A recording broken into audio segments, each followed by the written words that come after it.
Esta semana vamos conhecer melhor Barca do Lago, um lugar bucólico no Rio Cávado, agora ligado a Fão por um caminho pedonal espetacular.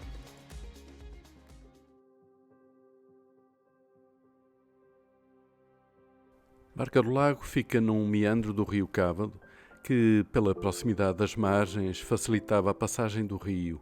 Desde os tempos dos romanos era aqui um lugar de travessia e depois, durante a Idade Média, usado também pelos peregrinos a Compostela. Essa barca ligava as duas margens num vai e vem constante, conforme havia gente para atravessar. Os peregrinos passavam de graça. Existia uma confraria para custear a presença desses barqueiros durante todo o dia. Em ambas as margens havia barqueiros que atendiam os viajantes.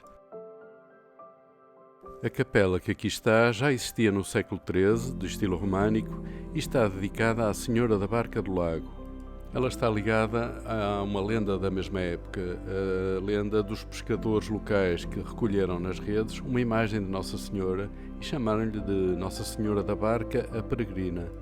Daí nasce uma romaria anual, a Romaria dos Amantes do Belo e do Bom, que inicialmente celebra-se a 25 de março. Só a partir do século XIX essa festa passa para o primeiro domingo de agosto.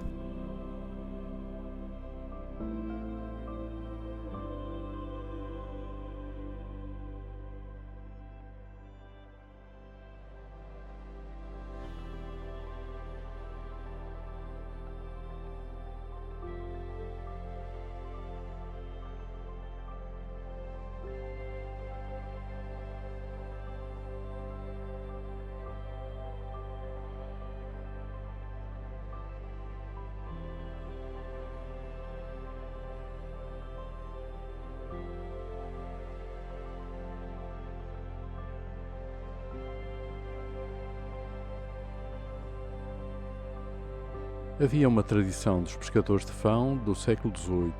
Sempre que construíam um novo barco, antes de ir ao mar, vinham rio acima com o barco embandeirado até à porta lateral da capela. Ofereciam à Senhora da Barca o seu barco novo e desciam do barco para oferecer à Senhora da Barca a vela ou os remos do novo barco. O padre benzia a embarcação.